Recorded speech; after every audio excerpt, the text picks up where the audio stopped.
Yeah. Hi. So we have everyone here. everyone.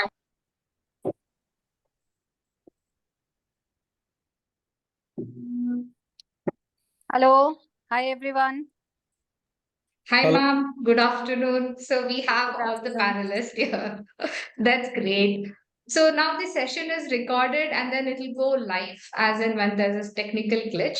But I'm glad we all have all of you on board. So let's quickly begin the session.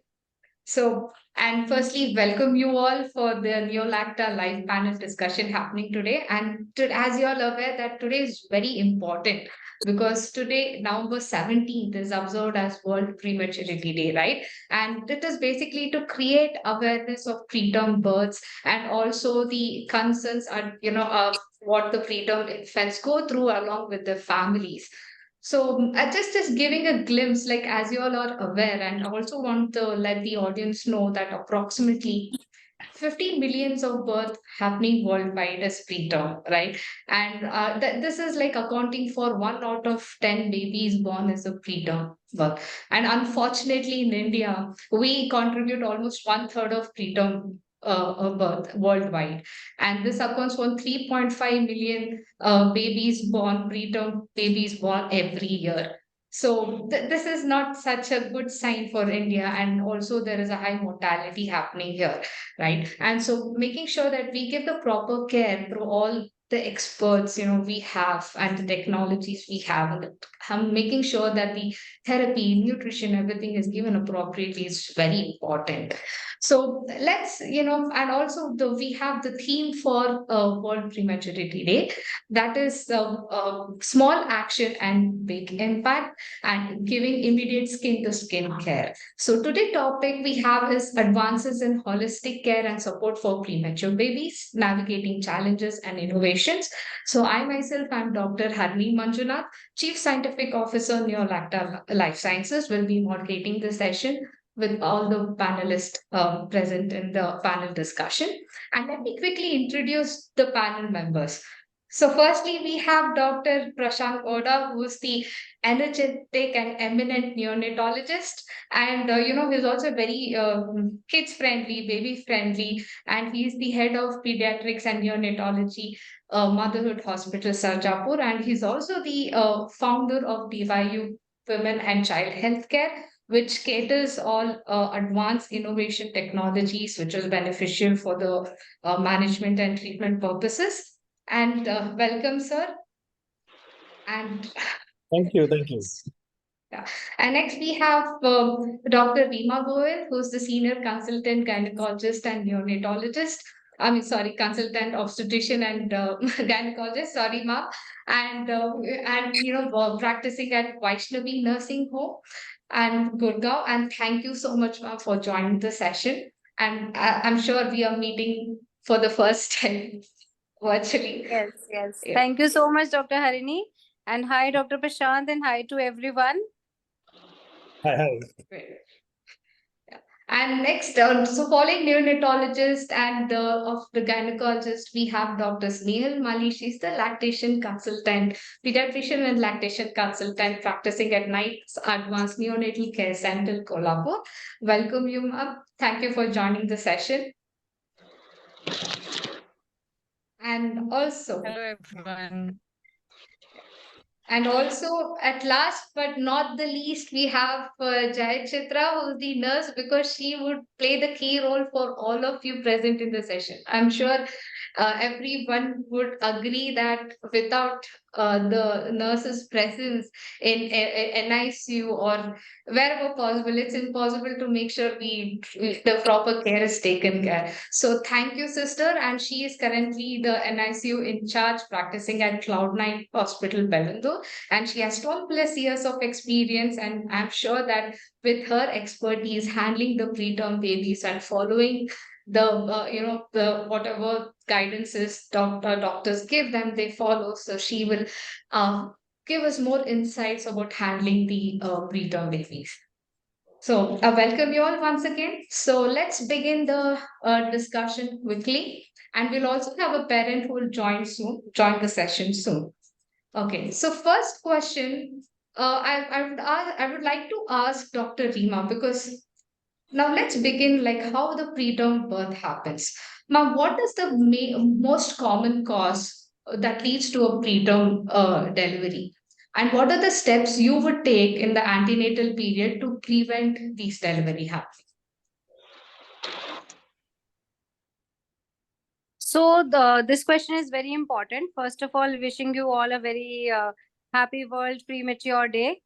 So see, we all, as a gynecologist, we all want and try to prevent preterm births, right? So what is prematurity? It is less than 37 weeks of pregnancy if the delivery is happening. So we call the baby as to be a preterm baby. Now we have uh, early preterm, late preterms. Okay. So less than 34 weeks, we don't want actually to happen. 34 to 37 weeks, they are late preterms. And usually preterm deliveries, they happen spontaneously without any factor. But there are some risk factors which might be associated with, say, pregnancy, as such maternal factors and fetal factors. So we all need to understand what are the high risk pregnancies in which we can anticipate preterm deliveries to happen. So most commonly, it can be, say, multiple gestation. If the pregnancy is twin pregnancy or triplets, usually we see twin pregnancies, they're not very uncommon. Then second factor is the infection. Now, most of the females, they have urinary tract infections very frequently, and we all know that pregnancy is a low immune status. So females, they carry very quickly. The urine infections are the most common infections.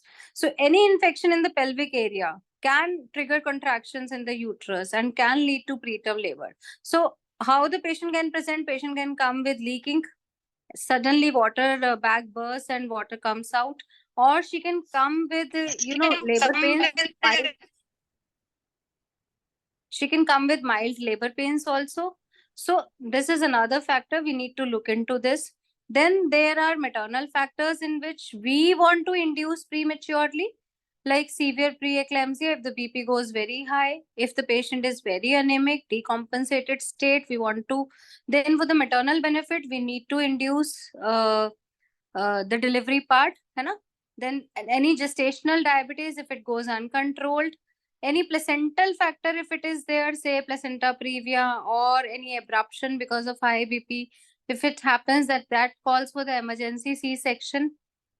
So another risk factor for preterm births, then any anomalies in the uterus, biconjugate uterus, they usually there are tendency for having a preterm birth in such patients.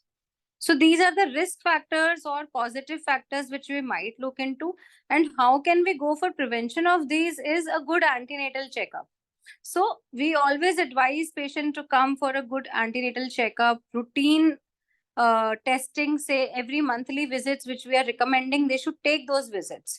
So what is the purpose of these visits? We are basically checking the growth of the baby. Even if it is severely growth restricted, then also we might advise a preterm induction of labor, for the baby's health. So we need to catch up the BP. We on every visit we are checking for blood pressure. Every visit we are checking for pulse rate, blood pressure, anemia status, what is the growth of the baby.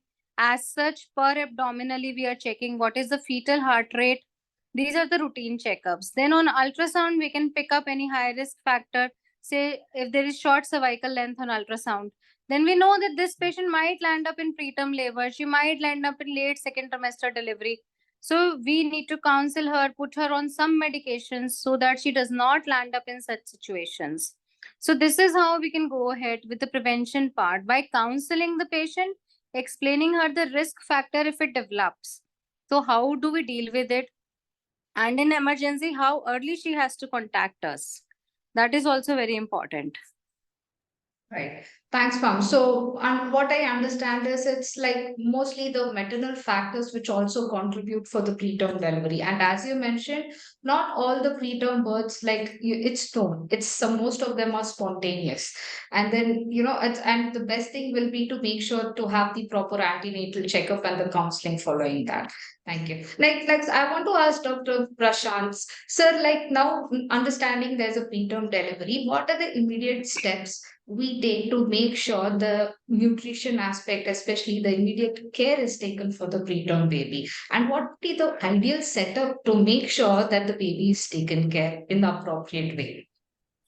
Yeah, see, the thing is, the moment we get to know from the obstetric department that there's a premature baby which is going to get delivered, so our team will be activated. So we will prepare, depending on the gestation, either warmer or incubators will be prepared. And this is prior to the delivery. And then we'll have a team meeting. Suppose if, for example, if baby is say, less than 30 weeks or 28 weeks baby, so we will go through the maternal records, antenatal scans, reports, so that we get an idea what is the estimated birth weight, estimated fetal weight. Then we'll get an idea about the any associated anomalies which has been detected antenatally, why they are, for what reason they are conducting premature delivery.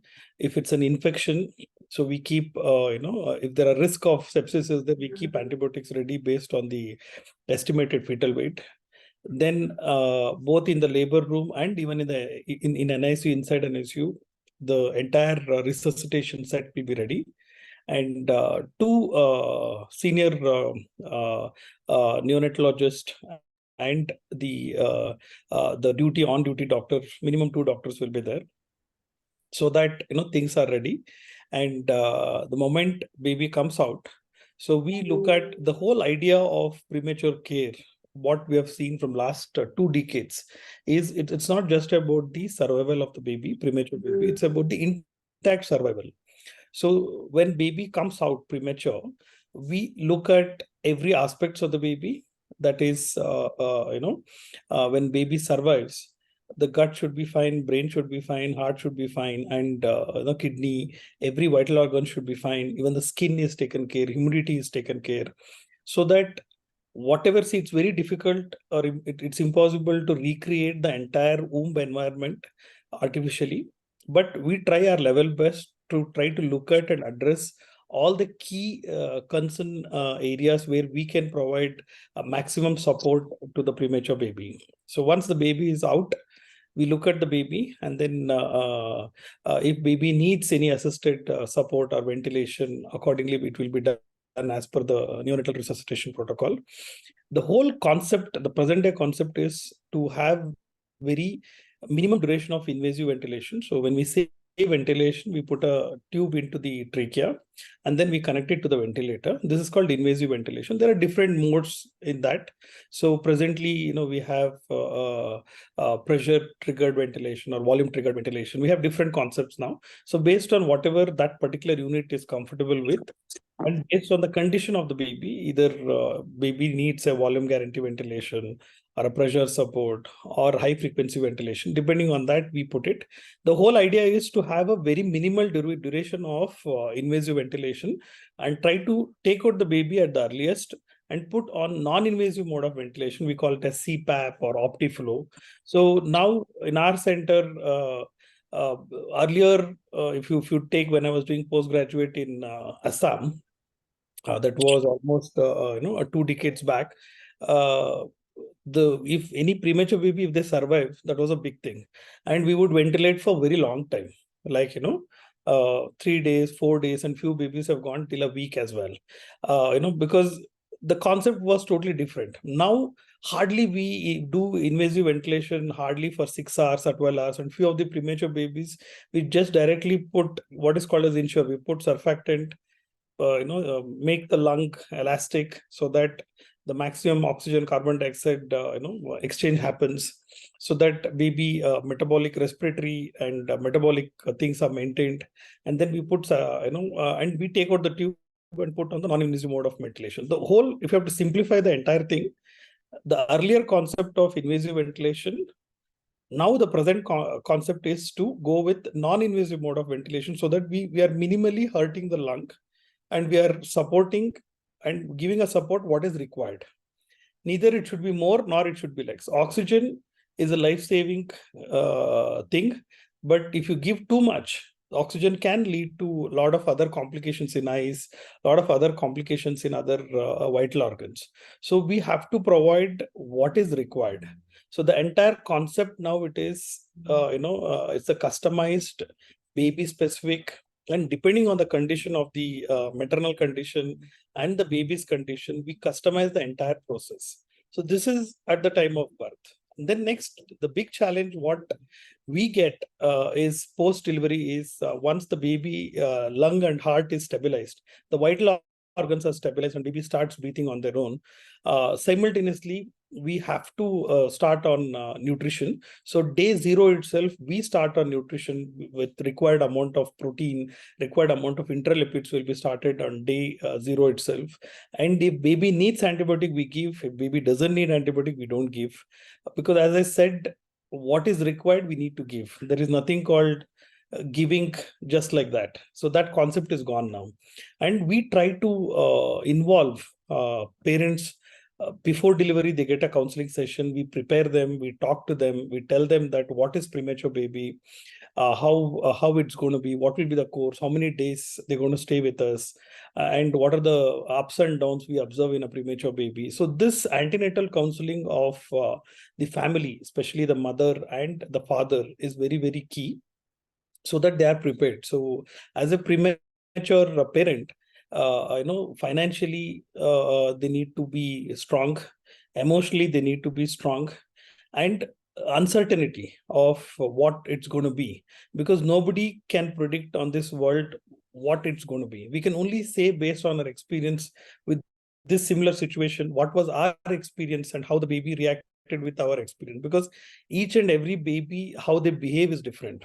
So we prepare them mentally, and then post delivery as well, the nutrition will be taken care, oxygen, whatever required support, we'll give it, and we try to wean off. And the whole idea is to make the baby breathe and digest in a normal way. And for a premature baby, nutrition is the most important aspect, because they are like a hungry tiger, concealed in a cage. So they need maximum protein.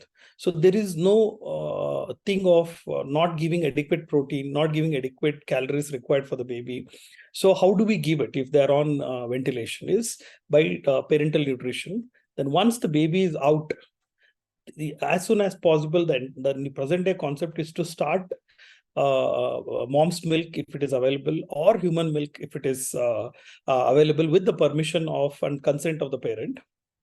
So all this either human donor milk, or the human milk supplements, or mother's milk if it is available, based on that, because early initiation of feeding makes a huge impact in babies' overall growth and development, and even in the recovery as well. So we have to make sure that we give adequate protein, calories required for the baby. So for that, sometimes we need to add and supplement certain human, milk fortifiers. We have bovine milk fortifier and human milk fortifier.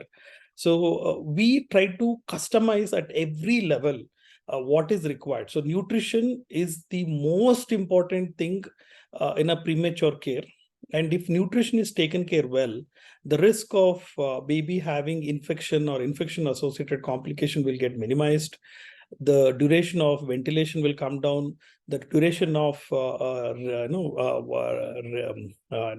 ventilating again and again will also come down. And overall growth, weight gain also is very important, because if we are giving certain feed, but if the calorie and proteins are deficient in that, then the number of days they would stay in an NICU will go up. Suppose if that is taken care with adequate supplement or a fortifier, with that, if baby, suppose if they're staying for say 60 days, we can cut it down to 40, 45 days. So that 15 days, as a neonatologist, their entire responsibility is to handle the parents, their emotional, we have to hold their emotions every day, and we have to give them that hope, because every premature baby have got freedom to live.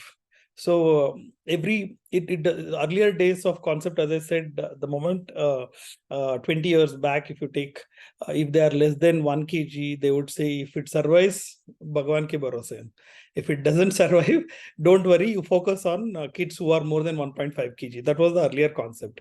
But last in 10 to 15 years, the survival of premature baby has been really good. And anything above 26 weeks and above, we see, they survive without much of issue because of the care what we give and because of things what we look at. So entire process of premature baby, duration, it could be 1 month or 1.5 months or 2 months of stay, and few babies might stay up to 3 months as well. So the whole concept will be to give a complete holistic care in terms of nutrition, in terms of growth and development, in terms of helping early stimulation, because premature baby's brain might have certain issues. So we start early stimulation so that their growth and development later, it is picked up before they match with the term baby. So we do involve parents right from before the delivery, during, and then post delivery, and everyday counseling to them. So it involves the entire, and we also we have formed what is called as prepare, that is preterm parenting group, wherein we make the premature parent talk to them and tell them that, if the couple have delivered say 28 weeker, we make 28 weeker mothers speak to them, how was their course, how was their journey. So this will give them a confidence, and this will give a freedom of a premature baby to live. And that will make all of us more responsible to give our complete support to that premature baby. The concept of World Premature Day Baby is every baby deserves a chance to live. So, and especially the premature babies, we have to give a lot of support and hope to the parents and the family. So it's a very big and elaborative thing. So I've tried to concise it. The concept in one line, we are here to help them, all the premature babies. So when premature baby involves entire family and a team support, we should come together to support a premature baby to live and have an intact survival. Yes, thank you, sir, for explaining, how what happens from the baby is born, like, oxygen, the ventilator support, the support needed, and also making sure that the nutrition is provided, especially the appropriate nutrition is provided. When we speak of nutrition, it's always best that we give the mother's own milk, right? And now when we say that's a preterm birth, there is always a challenge because there is a lack of development in the baby itself. So I want to ask Dr. Snehal, how do you make sure there is this, the demand versus supply is maintained in this preterm delivery, and what are the steps you And what take? are the steps you take? Yeah. Hello, everyone. Thank you, Mewalakta, for arranging this webinar, because preterm baby have every right to live like a term baby, and preterm baby is different from term baby as per the growth is concerned and as per the nutrition is concerned. As Sir said, nutrition is very important. And in order to maintain the supply of mother, we ask mother for keep expressing her milk frequently, like colostrum, the thick yellowish initial energy rich, immunoglobulin rich milk that boosts baby's immunity.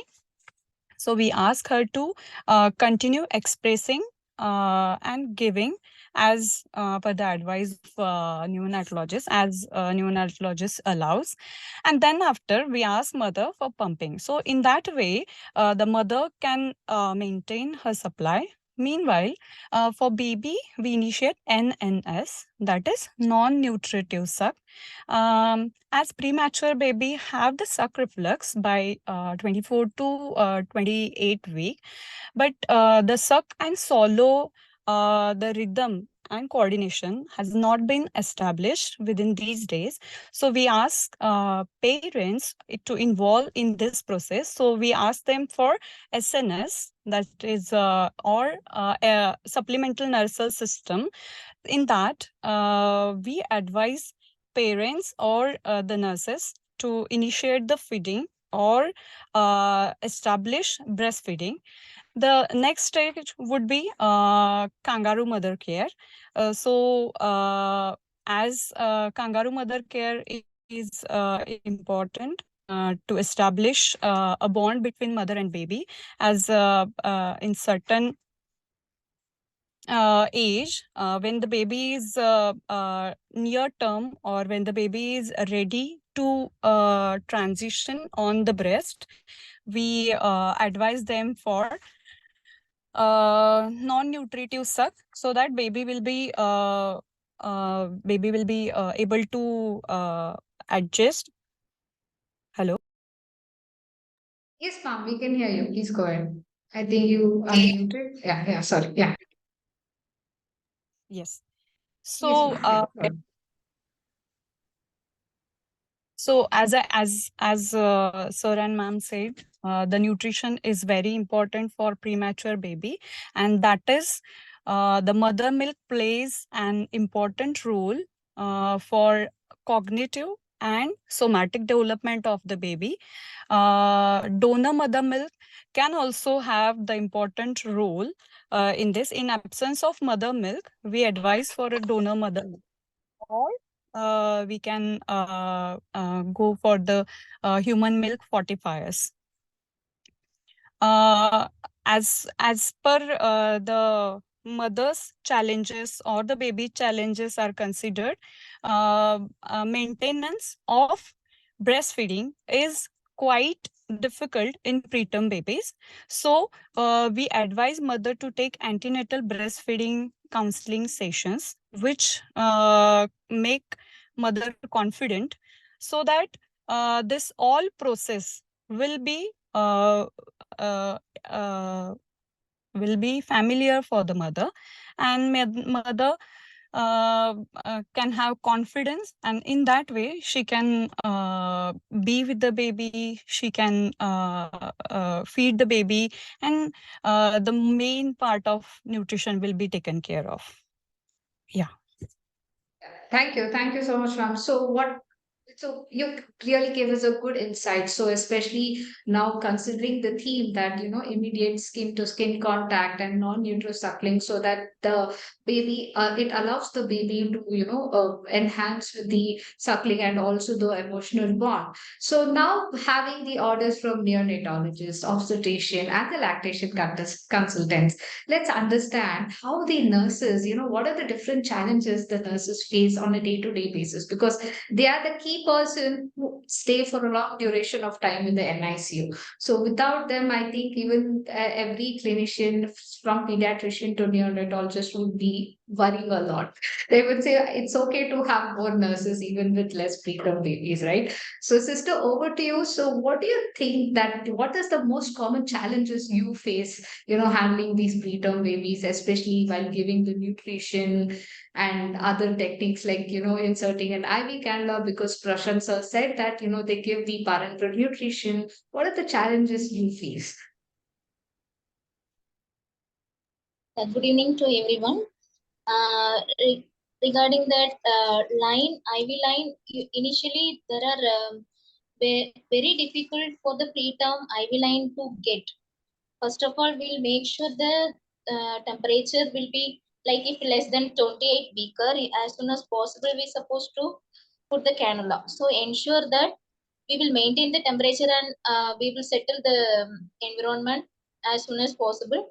Then immediately we'll be putting the cannula, that is like vein on the dorsum of the hand and antecubical vein, also ankle of vein also we will put. In spite of that, if one line if we place, but the particularly the extreme preterm baby requiring that total parenteral nutrition for a long time.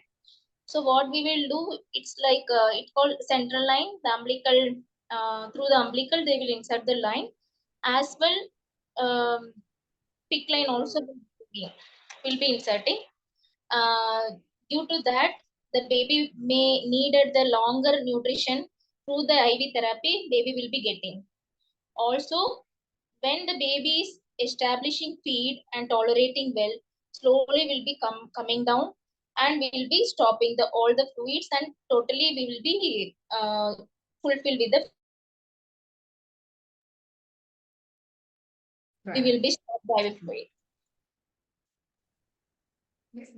So, like now you said about the IV nutrition, right? So now how about the colostrum? Because colostrum has to be given within 1 hour, right? So how do you make sure that the colostrum is given to the preterm baby? What are the measures you take? And or what is the method you make sure that the enteral feed is given to the baby? Yeah, colostrum in the first breast milk that everyone knows. Also, we will be training the staffs, including OT and LDR as well NICU nurses, so that they will be also aware of the colostrum. So as soon as birth, we will be collecting the colostrum and will be applying through the mouth. Like it's called painting. If the baby is on ventilator, obviously we can't give through the tube. So we will be applying above the we will be applying through the mouth. As well, we will request also we will ask the parents and encourage the parents to express the milk every 2 hours and we'll be applying. That will be continuing whenever they are doing, obviously the milk production is starting. This is how we'll follow. So can you also explain about the orogastric tube, nasogastric tube, so that you know how the feed is given for the preterm baby? Because sometimes when they see multiple tubes in a baby, na, the parent panics. They don't understand. Let's give them the understanding why these tubes are inserted. It's called gavage feeding. It's nothing like oral and oral either nose. These two place we will be putting the feeding tube. The thing is like before the one, if we are placing the tube and we are just allowing the parents inside the NICU, obviously they will question to us what is this tube, why the many tubes are placing. But the before entering only we will be support the mother as we are understanding their condition as well. Preterms, what kind of preterm, that thing itself the consultant will be explaining to the parents so that they will be understanding my baby is in this condition. So particularly when they are coming to the bedside, that time we will support them lot because they are new for this ICU. So obviously everything's new for them. So we will understand their concern and we will be explaining more time the day one we will be spending with the parents so that we can able to speak. Also, they will also understand the things which is new for them. Right. Okay. Thank you, sister. Now, let me come back to Dr. Fima. Ma'am, I want to understand when there is for multiple pregnancy, is it like, there is a higher chances that the birth is going to be preterm delivery? Like what do you have to say about this?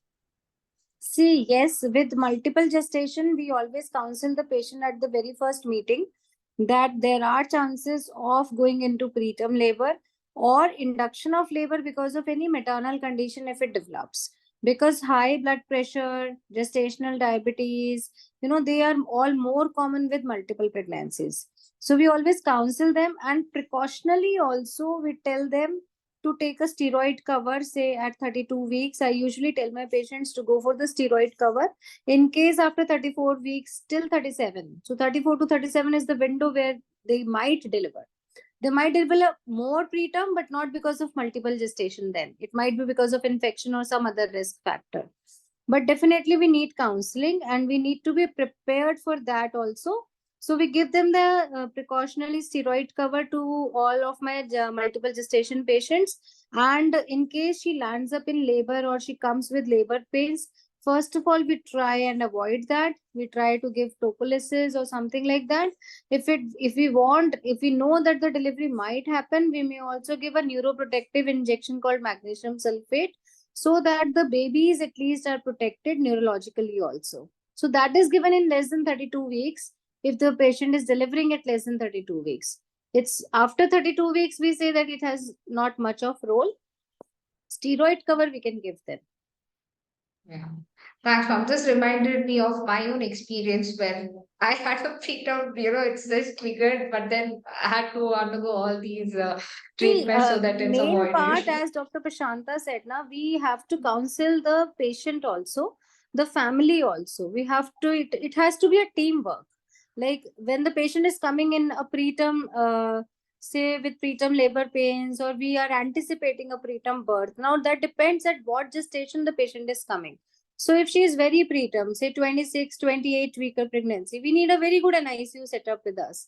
Tertiary 4 level care level we need, and we preferably deliver the patient at a tertiary center only. So that is to be understood by the patient also. Like transportation of the baby is also very difficult part, that if you are delivering at a center where tertiary NICU is not available, then we need to transport the baby. So it is always advisable, if the time permits, we have that much of time in our hand to deliver a baby at that center where such a level of NICU is available. So that is in the very good neonatal. Really, the advancements in the science, I must say, and thanks to all the neonatologists who are actually saving our babies and giving them the life, and a good nursing care, very good nursing staff. Definitely, nurses are the backbone of all the healthcare facilities which are there.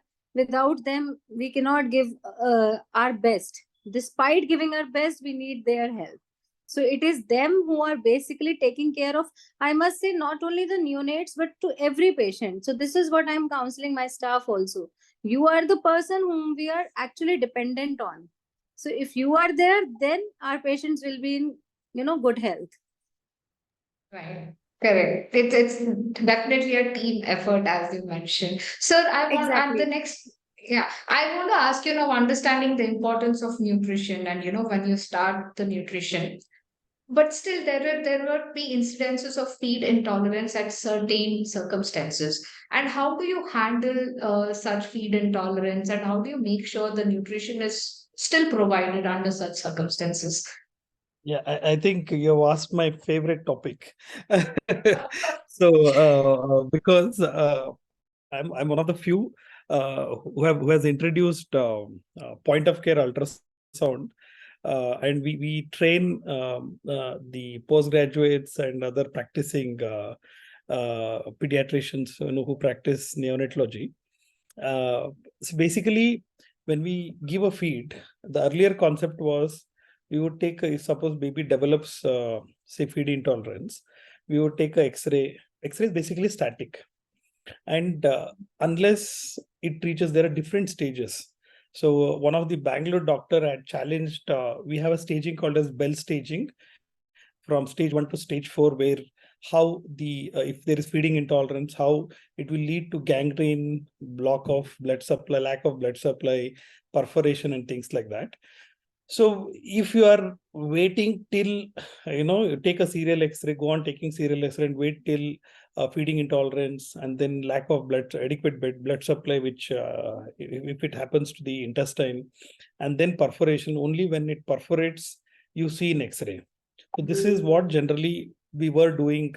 We were waiting till, tummy distension, bloating, and then only if X-ray perforation is there, or some signs, we have few signs on the liver where the vein gas will be seen. That is all extreme cases where we can't save the baby.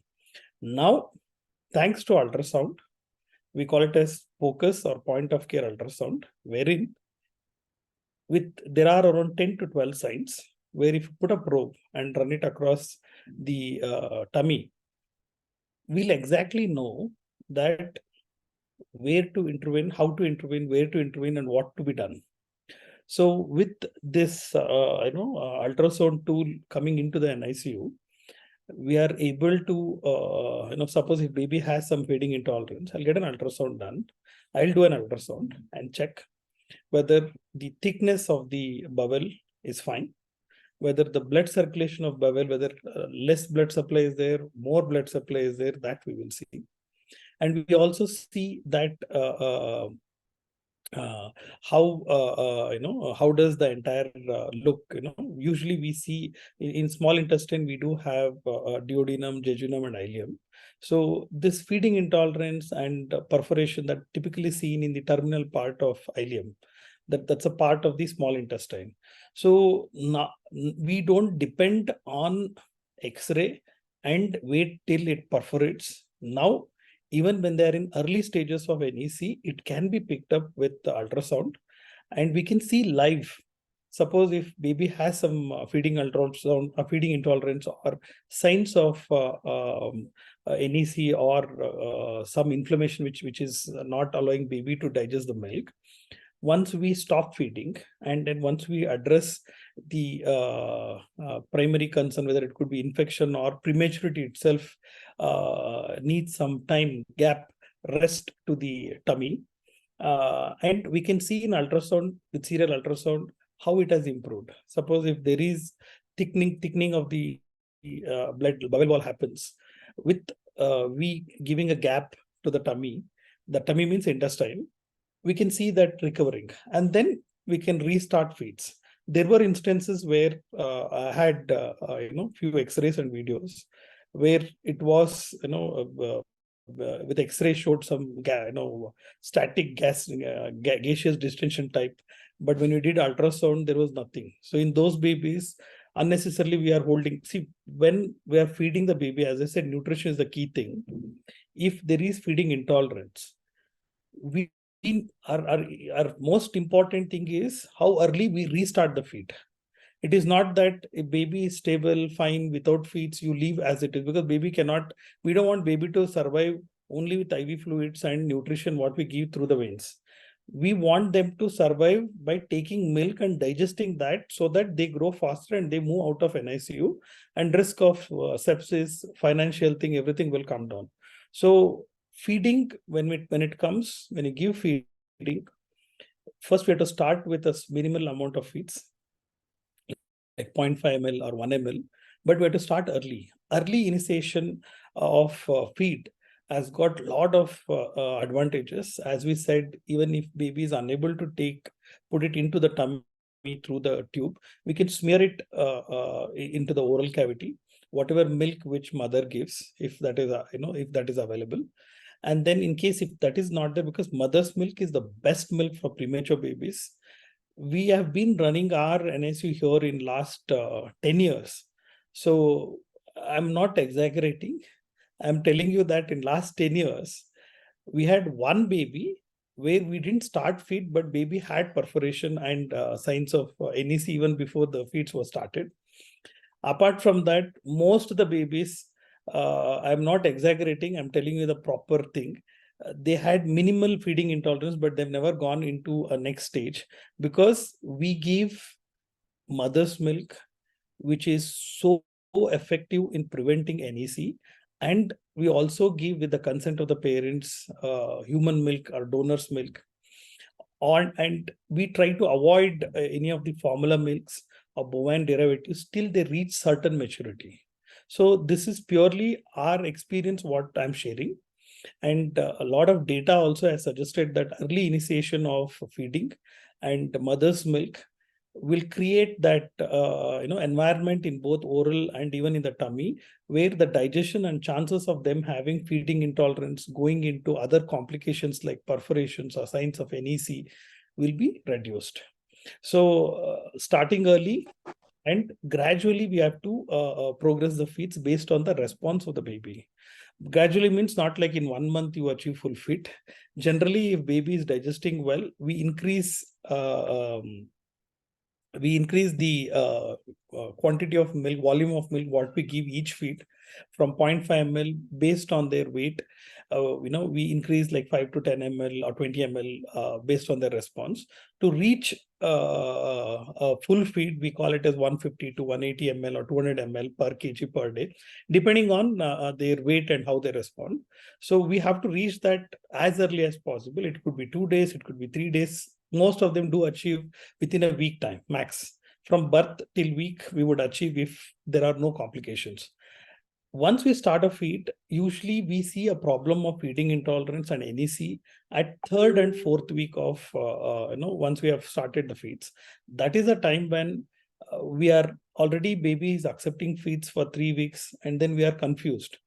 When they are in early stages of feeding intolerance or early stages of NEC, that is necrotizing enterocolitis, where the intestine blood circulation comes down or inflammation gets triggered, which will lead to less supply and which will lead to thickening initially, then thinning, and then perforation of the small intestine. So this entire inflammatory process typically we see on third and fourth week of starting the feeds, because that is a time when our point of care ultrasound will help us and give a live feed of what is happening in inside the tummy. And the old method of depending on X-ray is an absolute now, because this gives more information, so that chances of them going or worsening can be prevented if you act early. So in babies, it's always you act and then you think later. So in adults, you think and then you act later. So in babies, they don't give much time. When they go bad really. So that's why when baby is in first step, we try to anticipate the next 9-10 steps so that we are prepared. And we'll be very aggressive in terms of addressing any of the problems which they face. So in NEC, starting feeds early is important, achieving full feeds is important. At the same time, we need to look at whether after achieving full feeds, whether baby is able to tolerate that particular feeds, or is baby developing any sort of intolerance or signs of necrotizing enterocolitis or any what we call, or NEC, what we call, and whether baby has developed other complications because of the long duration stay in the NICU, infection has got triggered this.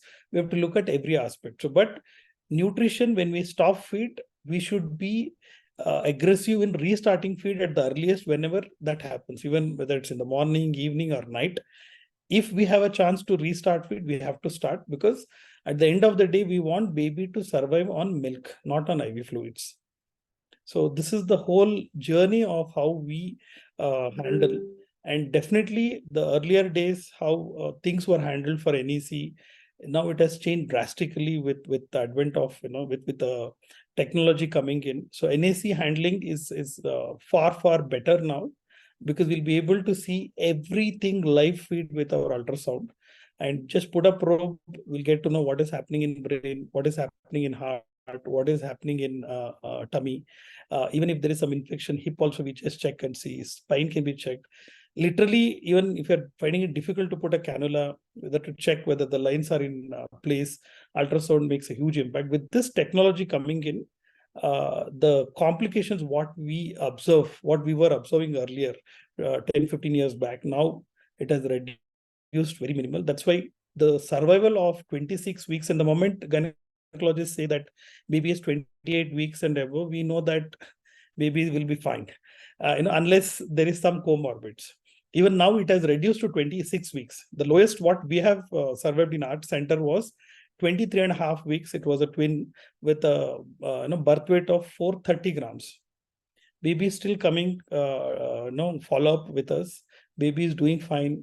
IQ, but initial 2 years, it took some time for the physical development, gross motor development, but fine motor, language, everything picked up, and baby is doing good. Now baby is almost 4 or 5 years now.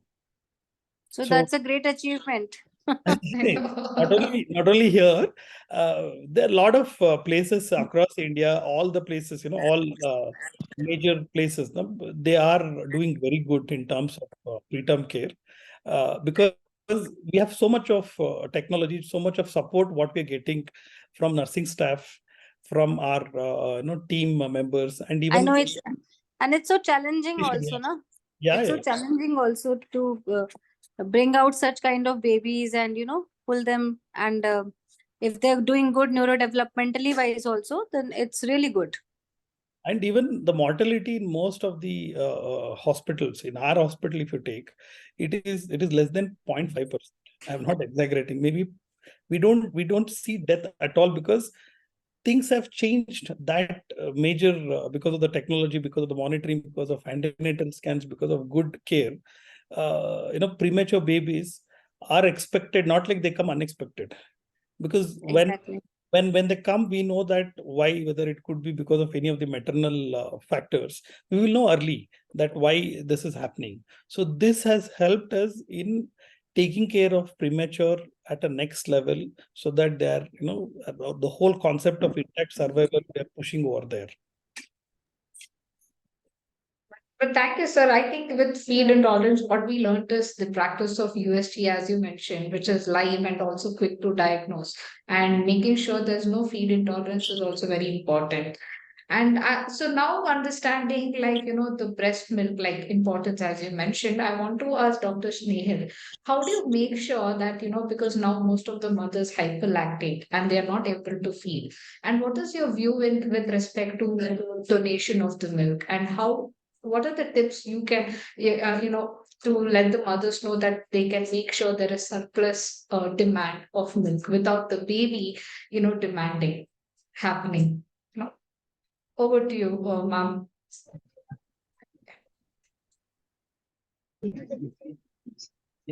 Hi, ma'am, can you hear us? Um, okay. Yes, ma'am, you're audible. Please go ahead. Yes, you're audible. Yes, you're audible. Please go ahead. Problem. Yeah, I have That's okay. problem Yeah. from hyperlactation, and they end up with mastitis if it is not periodically. So I have seen many mothers they have hyperlactation like on the supply. So those mothers and in isolation can get benefit with the human donation, like with the proper knowledge of storage, proper milk handling techniques, able to donate and this because they are concerned that they can save the tiny lives in an ICU. Babies will be provided with a donor mother. So definitely, I would advise most of the mothers who are having treatment, they should not for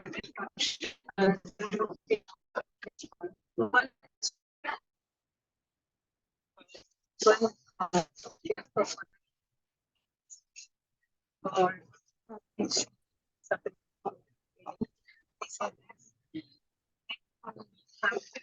have this she can Ma'am, sorry to interrupt. There's a lot of background noises happening.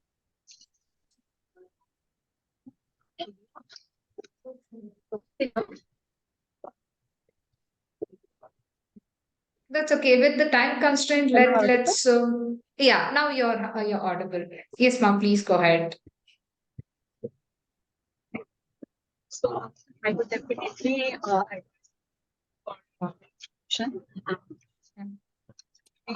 can survive tiny lives. You can definitely enjoy the real joy of yes. And regarding the storage, expressed breast milk can be stored 4 to 5 hours at 25 to 28 degrees. If she wants to store further, she can store 4 days at 4 to 6, 8 degrees centigrade in fridge. Or if she wants to store further, she can store in freezer for about 5 days. And each drop cup, if a mother is feeling she is having a lot of that, she can definitely directly go for freezer and she can donate that. So by that way, she may be able to babies are trying they are not having mothers. Yeah. Thank you, ma'am. So mainly it is the hand expression of the milk and making sure it is stored at appropriate temperature and then used. Now, just not the question for sister, for you. handling these babies, what is like, you have to make sure you feed them on time, the frequency is more, and you have to pay attention. What is the number of preterm babies you handle, or make sure that proper care is given for each preterm? Actually, in NICU, if that is feeder grower, it's called only the babies having feeding the issue. Only the babies will be getting the oral supplement. Then the nurse we will be allocate one person for two babies, because as proper attention and care is required for the preterm infants. That is the reason we are allocating like that. If it is ventilator case, one person, one ventilator baby will be assigning. So you're making sure. And what is the most common questions you face from the parents? Because every parent would say, I want to see the baby, how is she doing? And what are the precautions you would take while handling the baby, and also when a parent enters the NICU? Yeah, it's a common question. Every day we are facing the challenges actually. Uh, Initially, we will be explaining like counseling time is very restricted for the parents, first of all. So also the hand hygiene, everything we will be before itself we will be informing to the parents, because as everyone knows, sepsis is the danger for all the preterms whoever staying inside the NICU. So we will be make sure and awareness will be giving to the parents, so that they will be also aware of it. So whenever the mother wants to come, we are not restricting the mother. Mother can be come anytime. Only the father we will be restricting. Apart from the KFC, we are giving Concur father care also in our unit. So we are encouraging, but or the same way we will be telling the mother that if the mother is staying long time with the baby, like for example KMC, yeah, 6 to 8 hours the mother is giving for the KMC, the bonding will be developed and the stay will be less. This is the first point we will be telling to the mother, so that they will also involve, and they will also whatever questions raised also they will be understanding in a concerned manner. So it is very easy to handle them. If first itself we are involving to them and saying that all the things, so that they will also cooperate with us. That is my experience actually. Yeah, agreed. Agreed. And thank you for sharing the care taken. Now, before we, because of the time constraint, so we will extend it for another 5 minutes and also quickly end. So I to understand, like, if you could give us a quick message from your end and concerning the World Prematurity Day, what would be the key points or key message you would want to give? Mom, would like to start from you. So, see, the thing is that every life matters and we want to save every life. So, this is first thing. Second thing is, I always want, so on this basis only, I want to say the patients that good antenatal care is must. You should, antenatally only the care begins. So, you should come and check out with your obstetrician, whosoever you are consulting. Go on time, take regular checkups, get regular testings done. Any kind of emergency signs and symptoms you feel, you should report immediately. Don't wait for late signs and symptoms to develop. Sometimes the patient, they get leaking at 26, 27 weeks. They keep on waiting at home. Oh, I don't have any pain. Might be it is just a normal sign. No, you need to consult your doctor before determining whether it is normal or abnormal. So it is the doctor who will decide what is good for you and what is not. And everyone wants to save preterm birth. We all try. But if it happens, then over to the neonatologists who are there to save the child. And we need very good hands. We need very good care. So you choose your center wisely, follow the advice, and just take care of yourself. Take good, proper diet, proper nutrition, and do some exercises during pregnancy. Look for the risk factors if there are any, that obviously the doctor whom you are consulting will take into count. Do follow some home measures, but not only the home measures will help you out. So do follow our advice too. So that is what I want to give the message. Save every life, save every child, and be healthy, be happy. Yeah, thank you, ma'am. That's a good. So, reaching out to your clinician is very important. So don't delay. So now the preterm baby is handed over to ma'am, is like delivered and it's in your unit. So what is the key message you would want to give for the parents, with respect to taking care of this preterm? See, always, as Dr. Reema said, prevention is better than cure. And I would request and suggest all the parents that please stick to one doctor. So if somebody comes and brainwashes you that there is one Shah Rukh Khan waiting, go to him. There is one Salman Khan waiting, go to him. Don't end up with Nawazuddin, a villain. So stick to one doctor, stick to one place. Have a clear idea. Whatever doubts and queries you have, you clarify it. See whether it is a normal delivery or a C-section. It is not some high end of surgery, but whether to do or not to do, that is the most important thing, and when to do. So this is what which is key, that only the doctor whom you are following with, gynecologist whom you are following with, will be able to address. So have faith and confidence. 90% of the premature delivery can be prevented with proper antenatal care. So focus, you end up with us inevitably, where again we will put back to gynecologists, and we say that if we would have appreciated your problems, whether it is cervical incompetence, infection, UTI, whatever might be the antenatal reason. So prevention is better than cure, and we pray and we always say that premature delivery should not happen. In case if it happens, because of unavoidable circumstances, even with best follow-up and care, they might end up, because where that is not under your control, or any of the doctor's control. In that situation, every premature babies can be taken care. We do have a lot of infrastructure, facilities, technology. As I said, in last 10 years, we don't allow any of the babies who are more than 26 weeks to die, or mortality is almost negligible in most of the hospitals, what we have seen in most of the cities. But when it comes, every premature baby, don't get tensed up. You openly discuss with your pediatric team or neonatal team all the pros and cons, and we will be able to tell you, uh, looking at the present, at the current situation of the baby, how they came out, how they behave, what is their NSU course, what is expected, what are the complications we are looking at. See, because of the legal aspects, we do tell all the extreme things as well. But that is our responsibility to tell you, because of the to documentation, but that should not scare you.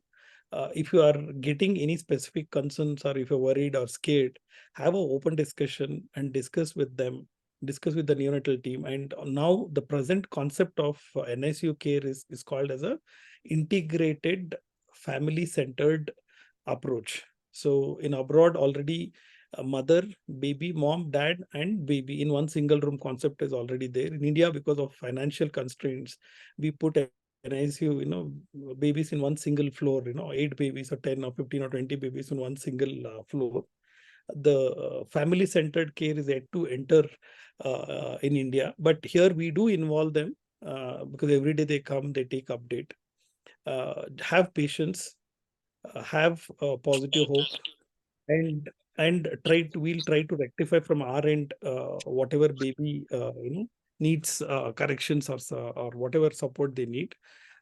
Most important thing is, have faith in doctors team who are treating your baby and mother, and there is no one to blame, because no doctor, no mother, no father, no obstetrician would want to any of the couple to suffer. If it happens, take it and face it boldly. Don't get scared. Every premature baby deserves a chance when they are viable, with when they come out with certain criteria we look at. If all those things are there, allow them to give them a chance to survive.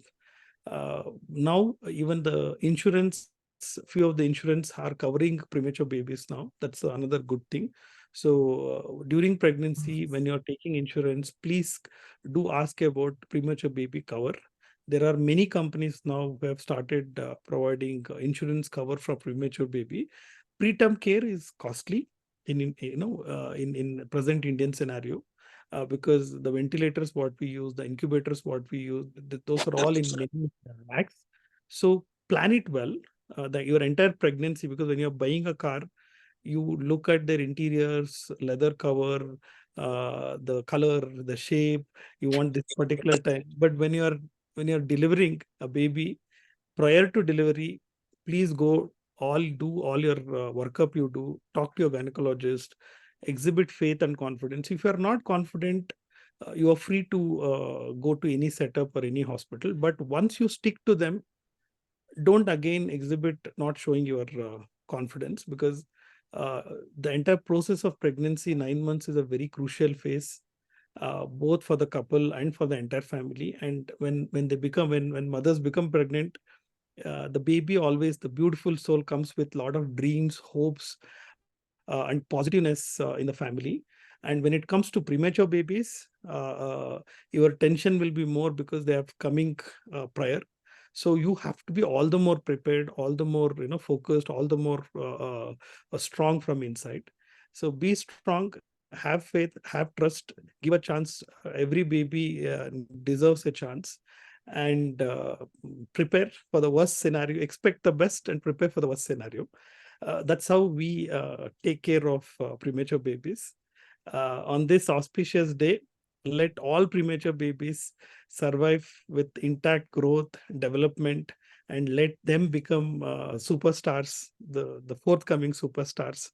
Let them become Virat Kohli. Let them become the finest celebrities and personalities. Let us all come together to bring their best potential by giving them the best possible support and care, both to the family and to the baby. Thank you. Absolutely. Thank you, sir. You also answered the cost involved with all these, the treatment. It comes with the advances and the technologies and the treatment. So it's needed, like you act and you think later and also spend for the right thing and not for something fancy. Thank you. Thank you for putting this. So, sister, what would be now? Let's say there's a parent who's saying, like, just forcing and very tense. What is your message, and how would you convince that mother in terms of taking care of preterm? Very like a quick message from your end. Yeah. Actually, as doctors we discussed the same thing, I also suggest for all the parents. Once the preterm happens, we should not think that yeah, it is happened. Happen is happened, but the thing is we should accept this environment and we should adjust with the people. Also, the consultant they should be trust. When they are believing them, then only things will happen go smooth. Whatever a daily base they have to attend the counseling day on basis what is happening to their own baby they should be knowing, then only they can also involve their full thought, because many parents are fully afraid nowadays. We can see all the parents are like more questions. Even if you make them to stand, they cannot be move more than an hour, they will be standing for the question. But the thing is like, we practice that when counseling happening, the same time one nurse will be there who's on allocation person, so that once counseling time they will attend the same counseling time they will attend. Also they will come and ask the same question to other staffs, so Right. then we will be clear it. So this message can help all over India. The thing is like Mhm. everywhere the same messages, everywhere same treatment. All the gynecologists, all the neonatologists, well trained in the world by God grace. Nowadays preterm baby surveillance is more actually. Almost 12 years I am in, 10 years I am in Cloud9 only. Oh, I very less than 28 weeker, 24 weeker nowadays surveillance are there. They should be awareness should be there for that. Then automatically trust will happen. Also, all the preterms are not same. They should understand yeah. that. If Right. they Right. understand, question will be very less and answer also will be easy to treat the babies, and counseling will be good for the parents. This is where I Yes. can also may the Lord bless all the preterm. Sir already told everyone will be very intelligent. Also, gynecology support and neonatologist supports are more, because whatever we are doing also, they are like through God gave them such a beautiful hands. Through them they are surviving. That's the reason I'm just praising God every day, that all the babies should be survived. Thank you so much, sister. That's so sweet of you, and I'm sure even your efforts is put every day to make sure proper care is given for the preterm baby. Thank you so much. So, Dr. Snail, I know there are some technical, background noises, but still, if you could give us a quick message from your end as a lactation consultant, that would be great.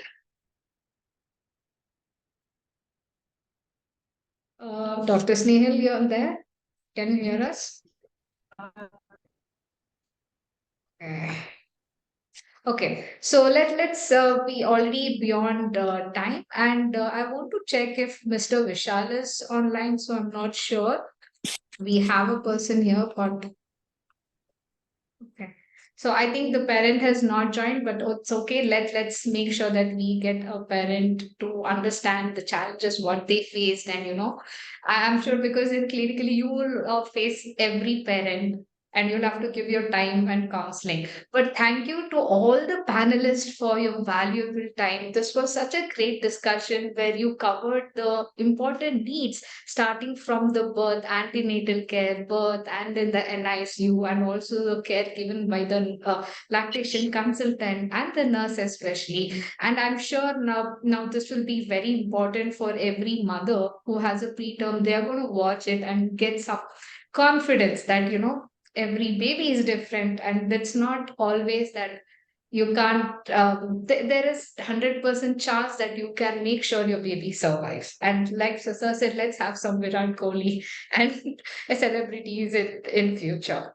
And once again, thank you for joining the session, and thank you everyone who's watching the session. Let's continue our collective efforts to improve the care and outcome from premature babies. Wishing you all a meaningful one premature day. Thank you so much. Thank you, and have a great day ahead. Thank you. Thank Thank you you. so Thank much. you. Thank you. Thank you. Thank you so much.